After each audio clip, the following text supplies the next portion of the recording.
Brilliant. Okay, welcome everybody to this Validate seminar.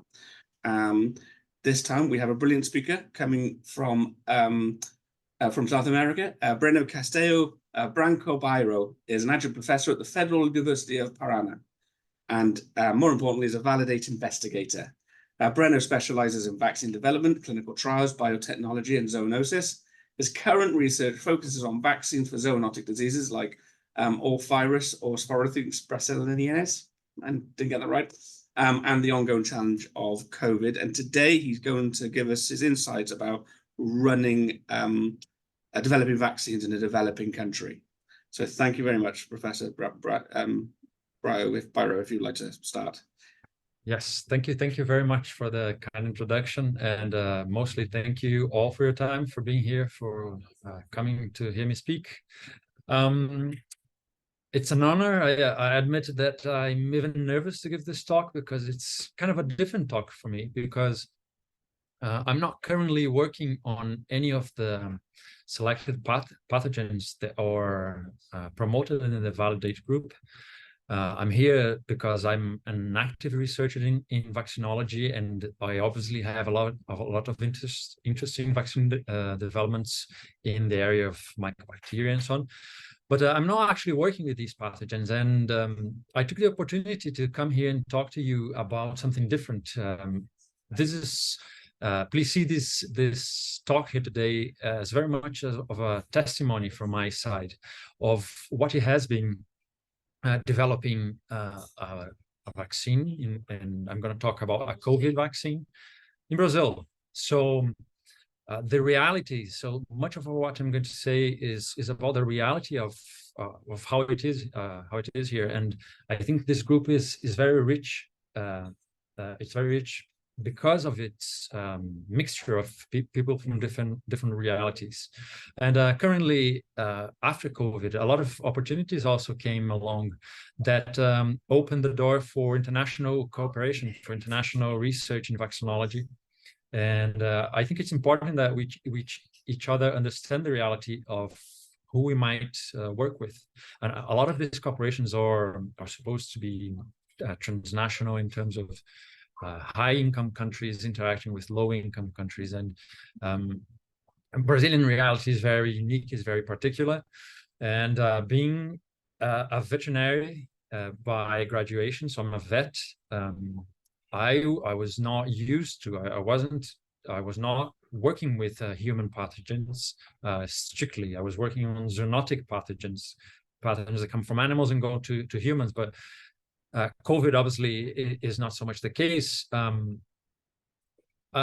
Like everyone working in vaccinology, I'm sure you all have seen opportunities rising with the coming of the pandemic for research groups that wanted to adapt and do research in COVID, and this is what happened. So Brazil has, I would say, few research groups in vaccinology, and I think that it came to us, in the end, we got a grant, a national grant for doing COVID vaccine research. And although it was out of my league at the present, I think this process happened almost everywhere around the world, in which researchers adapted their capacities to attend to the pandemic, really. So this is what happened. And not only that happened, not only for me was it a challenge in transitioning to human health, it was a challenge that had I would say the mountain further challenge of delivering a clinical candidate. It's not only bench research for which I have been trained, but actually delivering this to the public, right? So my position and my testimony here comes to you all today because I have seen I would say the responsibility. I have felt the responsibility of dealing with this, not only for I would say research sake. Obviously, not any research is done for its own sake, but at some points it's so far off from clinical practice that it may seem so, right? So to suddenly being delivered a project where you have to go all the way, and And this is the more challenging for being in a developing country. So obviously more challenging because the infrastructure is not there, and more challenging because, like I said, the research groups with which you interact, and research groups with which you get the support to deliver such a huge project help you along, and you do get that in more developed countries, but not in Brazil. So, and then on the other hand, as we all are very aware, developing such an industry, developing a vaccine, is never a small enterprise, right? So it's never a simple testing. It's always very demanding technologically. It's always very demanding in terms of personnel and training of personnel, and also. So what I mean to say is there's a lot, and I feel that as researchers, this is something we should discuss. We should discuss policy. We should discuss, even if in the first place, all of this is actually well guided. So is it well guided to deliver projects sparsely, as what has happened during the COVID pandemic? Or should financing of research be focused into few specific research groups? And I will even go further. Should we even be doing such expensive research in a poor country as Brazil? Because it takes a lot of public resources, right? So obviously, as a vaccinology research, I would love all the grant money I could get my hands on, but there's the other side to it. There's a public side to it, which I felt very aware, and which I would like to share with you here now.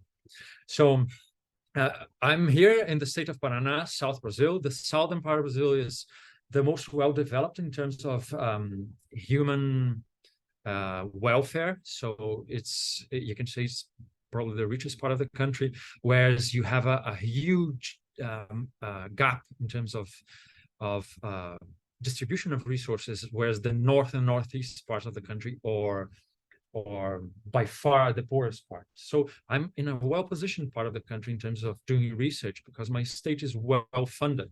My university is the first of Brazil. It was the first to be created in Brazil in 1912.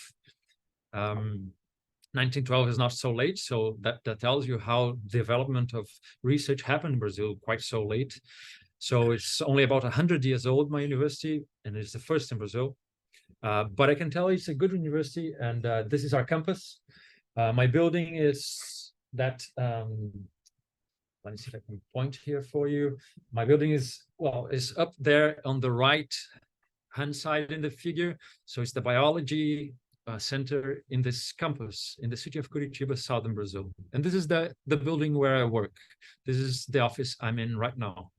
And obviously the picture is very well taken, but it's both a simple building, as it is in most public buildings, and but also we're not in a poor condition. We are we're ranked middle upwards in quality in Brazilian university scales, right? Public university in Brazil, contrarily to some other countries, in Brazil, public universities are the best universities in terms of science production.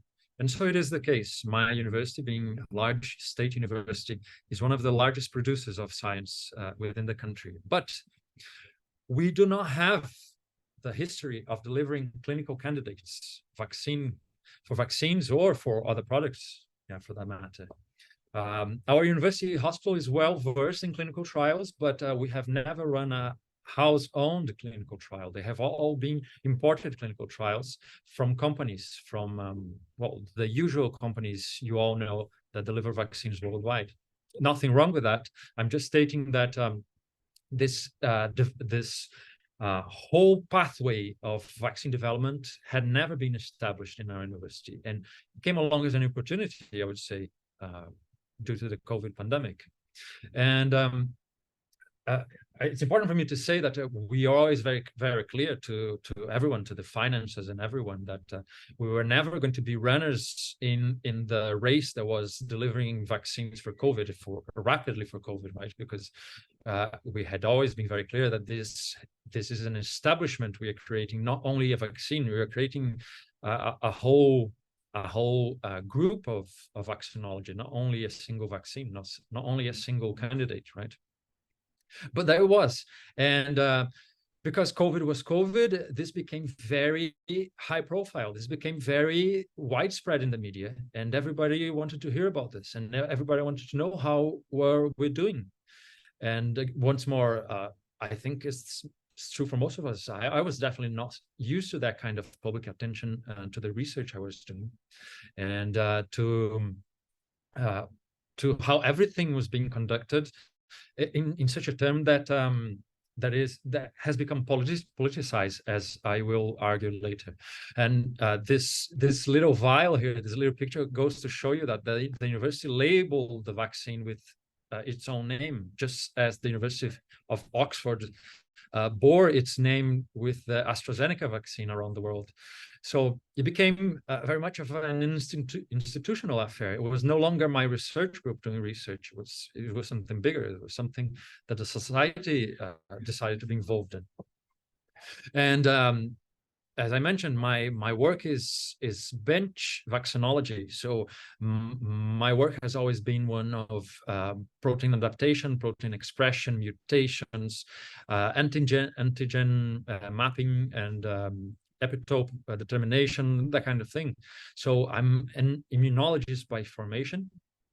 And so this was the vaccine candidate which we proposed. And this is something that was really scientifically enthusiastic for us, because this nanoparticle which creates the vaccine I'm displaying here right now, this nanoparticle was an idea of our biochemistry department. And our biochemistry department had never anything to do with vaccines. And it was really a transdisciplinary approach in terms of them figuring out that this material they had in their hands, they were working with for other purposes, this material could actually be useful in that moment. And this is how this whole big vaccinology started for us, how big vaccinology started for our middle-sized university here in southern Brazil. So scientifically, it pushed us forward, really. And we thought that we had the responsibility, as I think many people felt at the time, of doing something. We had the theoretical capacity of doing it. And most importantly, as I mentioned, there was nobody else around, basically, in the country to do it. There weren't enough proposals from better suited groups. So it seemed that we were the best suited groups in the country to do it. And we felt that, okay, so this is a responsibility, I'm going to deliver it. So we produced a lot of these data. And the reason I'm showing these results, and I'm not going to go into the specific technical details of the vaccine or my results, because, as I mentioned, this is not the focus, the research focus of the group, but much rather what I wanted to show is that we do indeed have a capacity, installed capacity of outperforming a lot of good quality preclinical work. And I hope that to some sense our intuition that we could deliver a project was not misguided. But I also, at the end of the talk, and the reason of the talk, is that we're also very, very aware of the limitations. And so what I want to show is that we were able, here in Brazil, we were able to go all the way to having transgenic mice and doing COVID infection in biosafety level 3. So, sorry, NBE is in Portuguese, is biosafety level 3 in whole, field virus infection of mice, and assess vaccine protection. And we have capacity, we have equipment for electron microscopy of different sorts. So we have done a whole battery of tests for antigen and also for nanoparticle characterization. And again, bear in mind, this is all being created right now for the development of this vaccine. So this nanoparticle and its use as a vaccine adjuvant was being delivered from scratch. There was nothing before. There's no predecessor vaccine being formulated in the same way as we have done it. And at the same time, this is what we have. So as I mentioned, I just wanted to show that we have done a good preclinical work, and we are very proud of it, and we are we are delivering a lot of scientific results, as the university has always done. And we are now with a whole array of tests that have been standardized for delivering quality estimations of the pilot batches when they're produced in a third-party laboratory. For example, so we have been able to standardize in our house pharmacopoeia methods for vaccine assessment of quality. So we feel confident that capacity is being built in-house for delivering everything that the project was meant to deliver.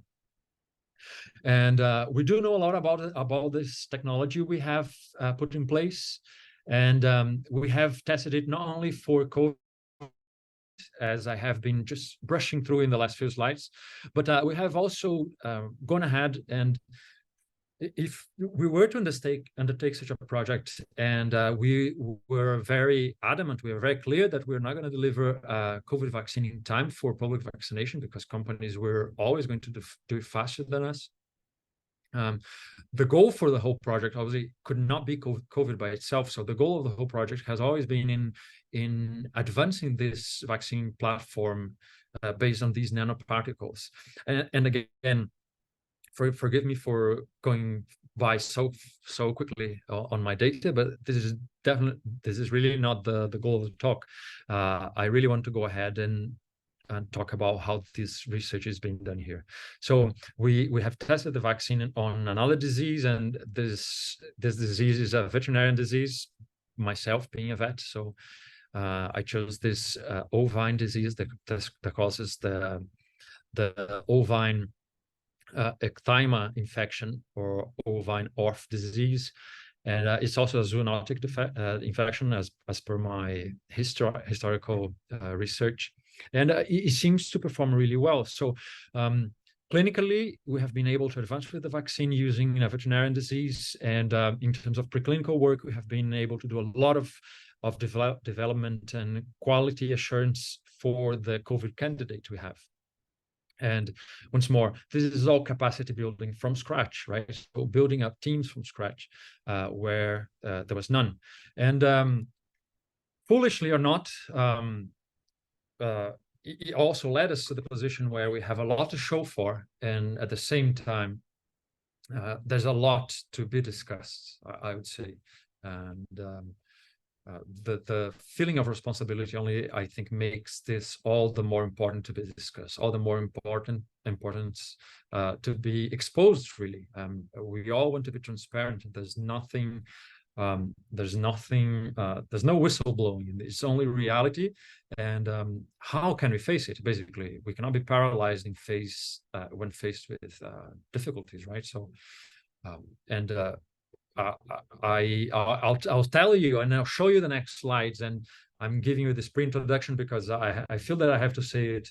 But I'm giving this message of what needs to be done from a positive stance, from a place where I'm very grateful for being able to do the research I'm doing here in Brazil, despite all the difficulties, despite all of the conditions, which I'm going to show you, and try to discuss a little bit how does this relate to our work in vaccinology. So you might have heard, Brazil is certainly one of the most violent countries in the world, right? So these colored maps show you the comparison of violence rates. So the darker, the more violent. And you can see that Brazil matches some of the most violent countries in the world, such as areas of Mexico that are dominated by cartel. And Brazil is very dark, most of the places, right? So violence is key to understanding any public policy in Brazil, because this shapes Brazilian civilian life. This shapes how people behave and shapes how every other public policy is conducted. How can we do anything else when this is happening at the same time? Obviously, I'm not here to talk about violence. This is just a statement of the situation of where are we working. So if we ever do a collaboration with Brazil, this is what you will be working with. The second thing is we're not in business, we are in academic research, but bureaucracy is also another crippling aspect of the country. So we call this the Brazilian cost, the hidden cost of Brazil. So bureaucracy is crippling.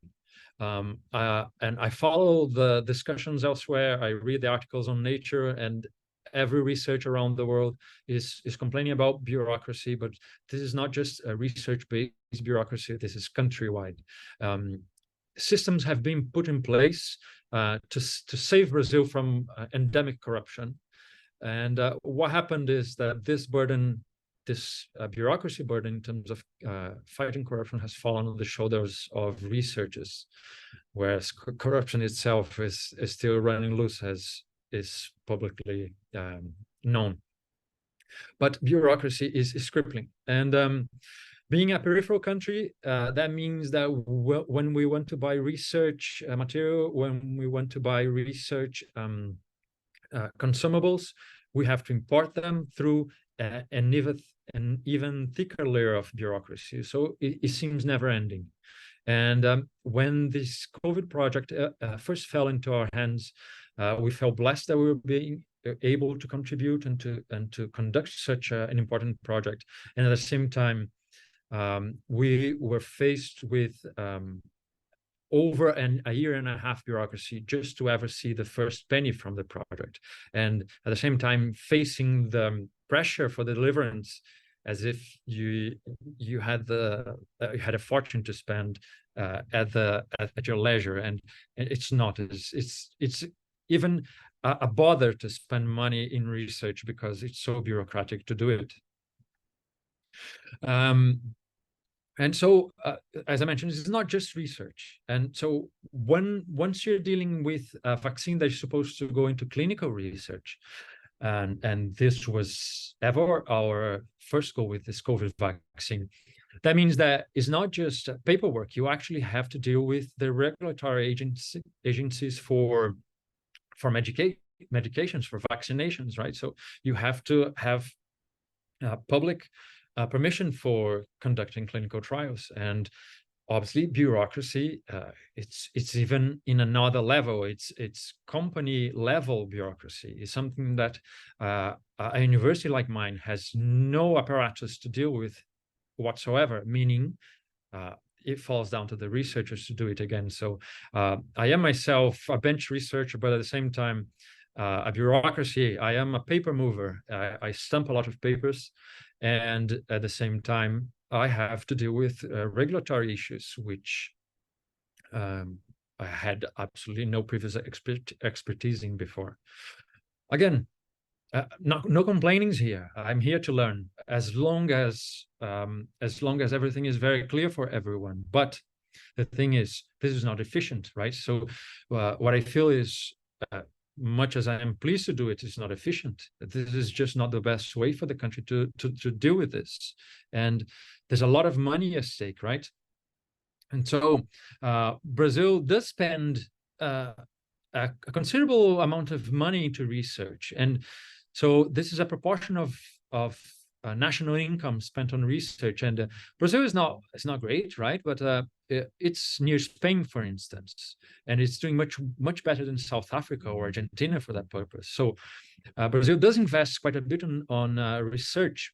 And so how does it come that we have come to a level where even this is not enough? So we're spending considerable amount of money onto research, and there are some reasons for this. So one reason is there's a lot of concentration, and as I mentioned, the southern part of the country is the richest part, is where social welfare is the best, and the northern parts, or the poorer, the least developed in terms of science, for instance. And you can see by the size of these bars on the graph of Brazil, on the map of Brazil, that indeed research is not well distributed. So we're not making the best. We're not making the most of national institutions. We have universities at each of these capital cities in each of these states, right? So each of these lines demarks as a Brazilian state.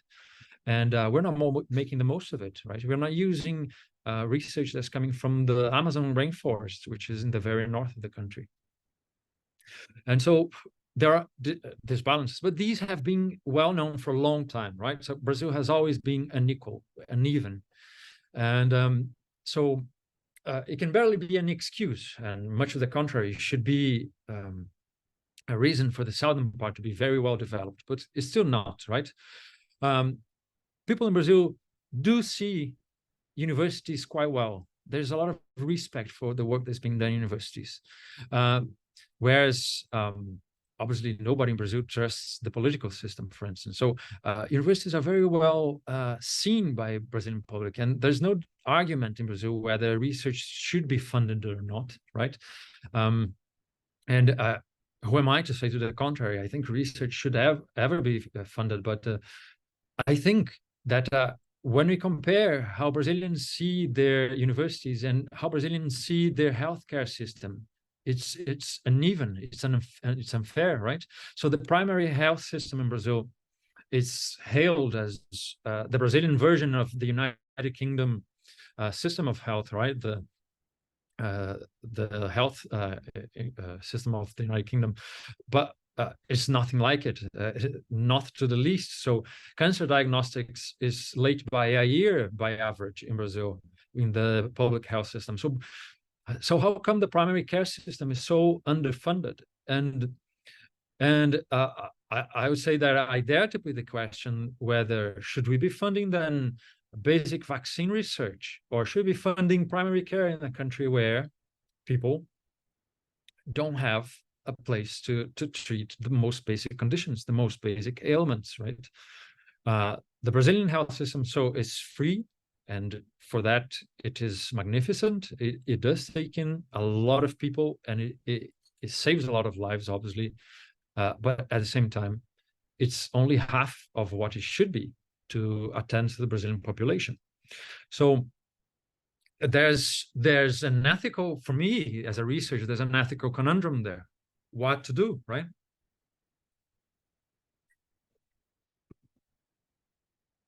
What to do in terms of scientific policy and what to think of it. I mean, I am not in a position of making scientific policy. I am in a position of discussing it, and this is what I'm trying to do here.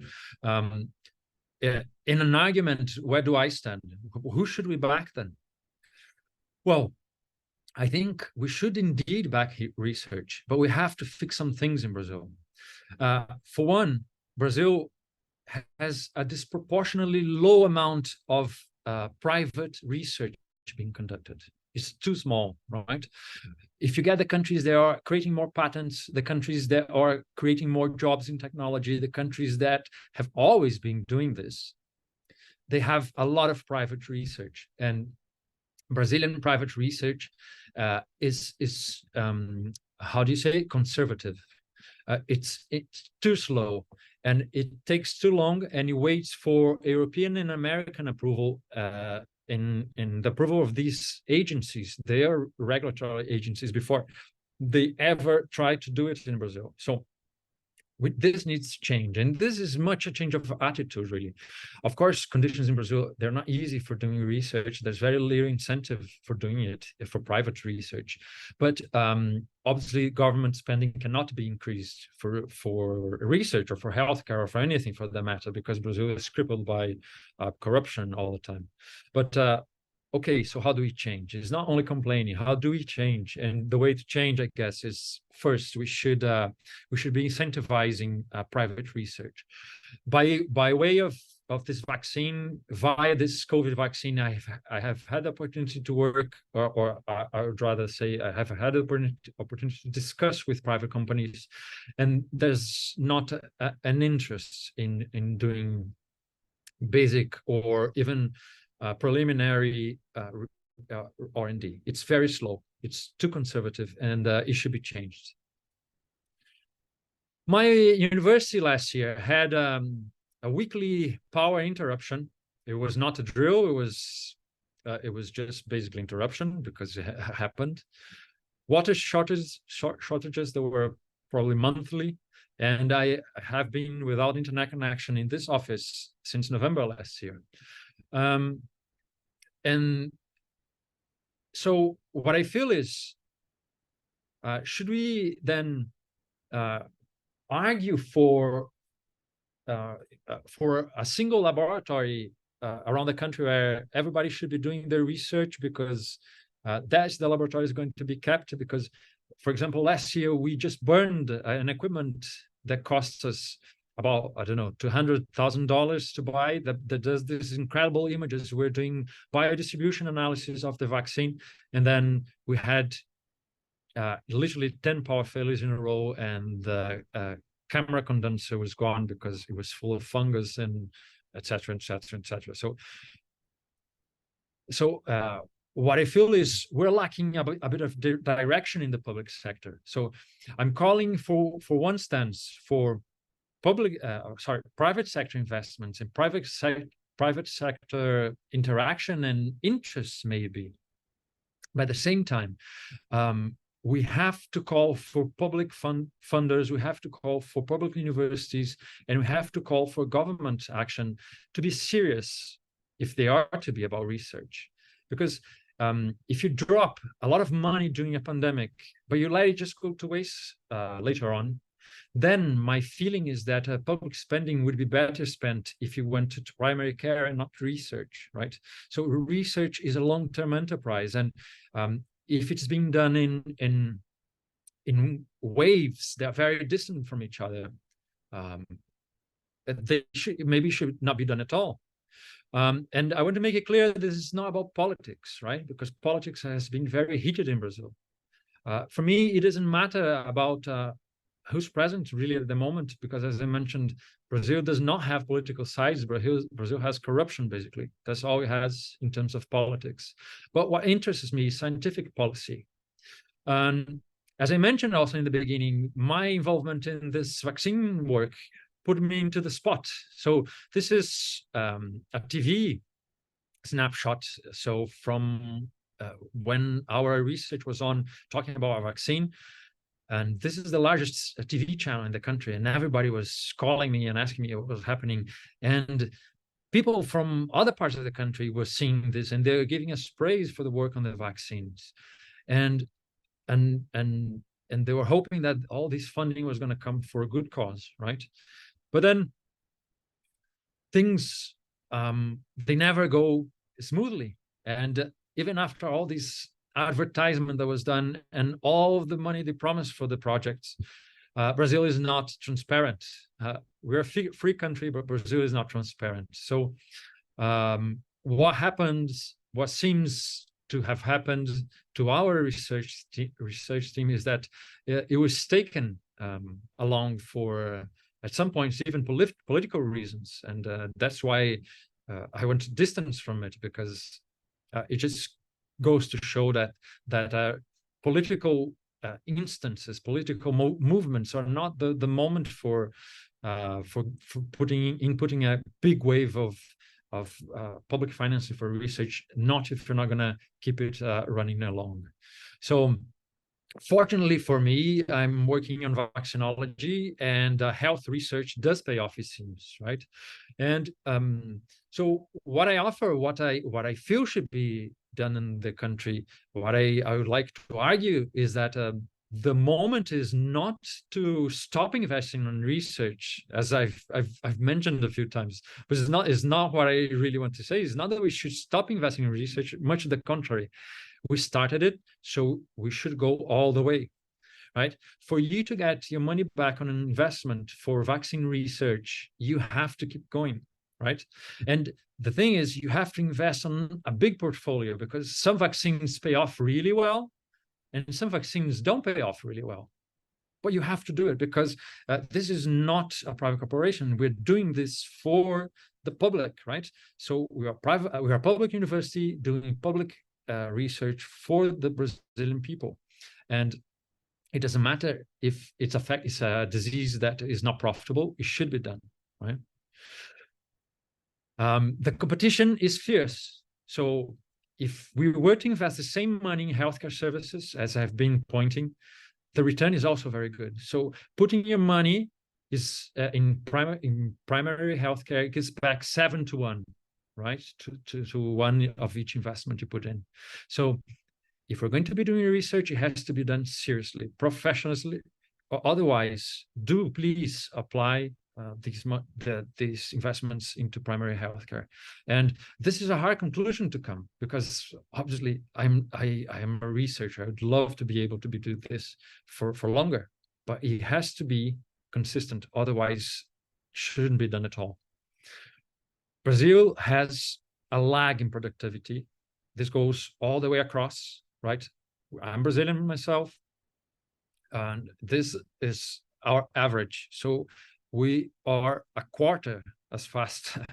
This headline, obviously, it's a bit personalistic, right? It's taken to the personal side, but this is reality, right? So this applies to science as well. Brazilian science maybe has an unfulfilled responsibility in terms of delivering science. We're becoming more and more relevant for a lot of the time, just mimicking, just copying research from other places. The public sector in Brazil is crucified, and in a lot of ways it should be. Brazilian public sector is too slow, right? The public is seen as giving too much work, right?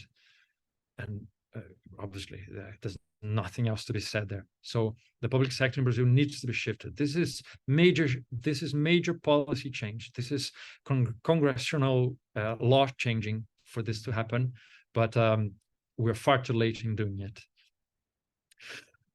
In the end, the fact that we're meddled in political affairs came to the point that we were promised, and we then promised along to the public that we were going to deliver a pilot scale factory for producing pilot scale vaccines, for doing clinical research. We have no facilities here, GMP facilities for producing vaccines suitable for human use, for phase 1 trials, which is our end goal, right? So we got funding for this during the COVID project.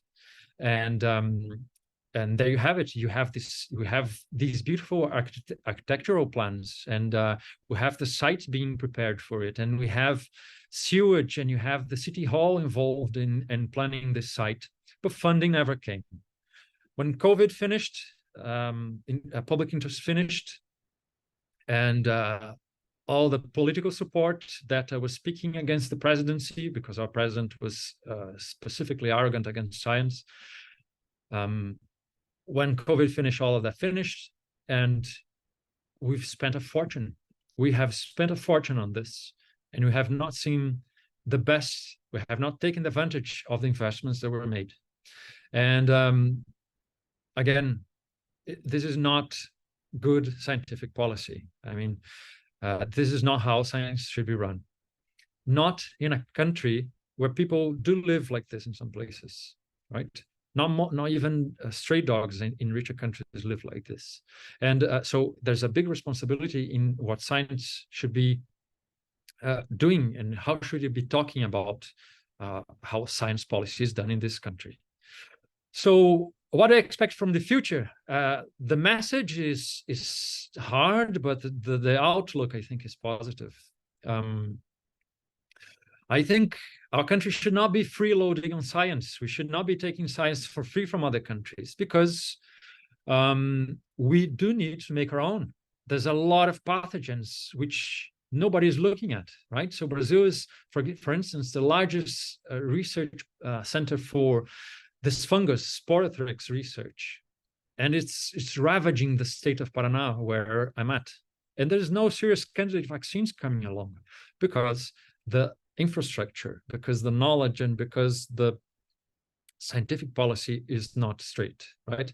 So we have been doing research, and this is the reason why we should keep doing it in Brazil, if we wish to see things to ever change. So how to do it? We should find a better public and private balance. We should cut bureaucracy in terms of scientific funding. Private interaction with university is impossible, because university basically doesn't care. So there's not the political will to make it happen.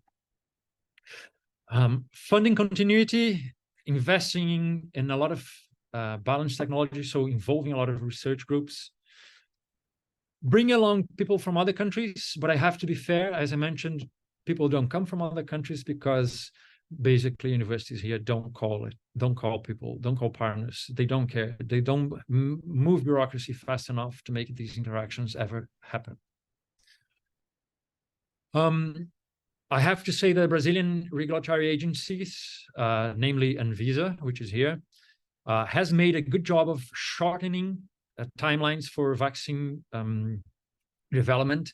And our regulatory agency has created a continuous submission process for vaccine registration if you're creating vaccine from a university. So what happens is we have to deliver a dossier for soliciting clinical trials, but we can do this in a continuous fashion, not a single delivery of documents, which gives us the chance of go back and correct any changes that is demanded from the regulatory agency. So since we don't have the capacity built in-house for interaction with the regulatory agency, they have adapted to us. They have adapted to the incapacity of the public university of delivering clinical trials, right? So they have done a good job, and this has been a positive side of a public agency working in favor of delivering more for the people. Brazil is not connected enough with the world. We're definitely isolated in vaccinology, and we've only established strong links with few countries, China namely here. It's a shame that we have nothing basically with the other South American countries, which are doing very well in some issues in biotechnology. We should be tagging along with them as well. I feel that the SABE Institute really put it together really well. I think we're now in the moment of bringing along collaboration, because in a country where public funding is low, is small, I think the only way to make it work is to bring together a lot of laboratories inside Brazil and outside the country. This is the moment of making the best of the infrastructure which we do have. We cannot be isolated in little islands. We don't have enough inbuilt capacity for that, really, to be honest. And this is the moment for us to take advantage of what we have already invested and hopefully create a better future for vaccine creation and basically public health creation in Brazil. So with this, I thank you very much. I thank the funders of my COVID vaccine project, and once more, thank you all for staying here, for listening for me speaking. Thank you very much, Breno. That was really, really interesting. If we have any questions, as I said, you can raise your hand and turn on the camera, or you can just type it in the chat. And Thank God has already raised his hand. So Thank God, do you want to come on camera?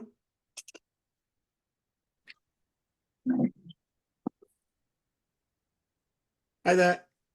Hello. Can you hear me? Yes, we can hear you. Okay. I'm grateful for your presentation. Just an observation. Firstly, I hope the Brazilian government will not come after you, because you mentioned your country is corrupt. Your country is corrupt. So I'm worried that, and the institution where you work, is it a public or a private institution, so that you will not be sanctioned? No, I think Brazil is free enough. I'm free to say these things.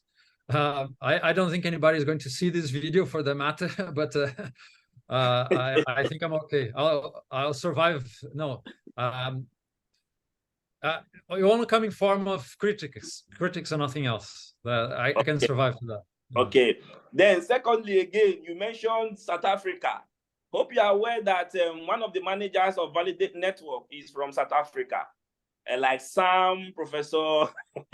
So I hope they will not say you are talking down on their country.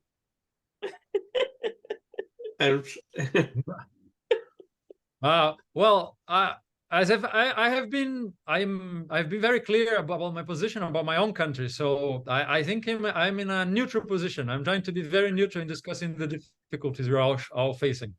I'm not going to speak for Sam Sampson, but I'm sure she took it as it was meant. So I'm sure she understands it. Thank you. Thanks, Thank God. Oh, how do I seem to have lost you. So I do actually have cancel. Sorry, I've lost you, Breno. Have you got your remote? No, I'm here. Oh, there we go. Sorry, that went a bit strange. Oh, hi, Eamon. Do you have a question? You're on mute. Yeah, I don't know. It was just a statement. No, that's. I suppose we take it for granted in sort of in countries like Ireland, the UK, and Europe, where we do a lot of funding, and there is transparency. You know, and look, and it's just incredible just to listen to the constraints and the challenges that you that you work under, and just sort of hoping that a network like this can give you support in some way to keep going, because it's certainly an eye opener to me. Look, I've been to Brazil on a scientific mission, so I have a bit of an understanding of some of the issues there. But you know, speaking from a university where you expect to have sort of a certain amount of freedoms, and yet you face all of these challenges, look, I just want to congratulate you, because I appreciate how difficult it is. Yes, but I do feel that this group and these kinds of interactions, and they have been very prominent after the pandemic. We have other vaccinology groups that have become spread worldwide, and it does help. I think it is very good in terms of creating an environment for scientific discussion and even, as I mentioned, policy discussion, which I think we should. Yeah, it's very much something that Validate focuses on, and is one of the things you mentioned was the sort of lack of collaboration between Brazil and other countries. That is definitely something Validate can help with. So if anybody in the audience is having thoughts about that, obviously just email Validate. You know, we do things like offer the training grants, etc., and to allow people to go to places like Brazil to do training and get that experience. So do get in touch. I had a very broad question, and I don't want you to align yourself with a particular political candidate, but the sort of recent changes in Brazil in the political landscape, has that affected your day-to-day work at all? I think the biggest effect on our day-to-day work was more in terms of a heated debate, more than anything practical, to be honest. The feeling is that the discussion is put in terms of left wing and right wing, and it is not so much that. I mean, what happens, and I do feel that this president, obviously, he makes a case of being pro science, and in some instances just to be against the previous president. But the feeling is that is a lot of talk and little action. So little belief that this actually means something. There has been a good wave of funding, but this is nothing that represents a true consistent view of how scientific policy should be run. That's really answered my question really well. Thank you. Anne Wajat, you have a question. Do you want to turn on your mic, etc.? Yep. Hi, can you hear me? Yep, Yes. and we can see you.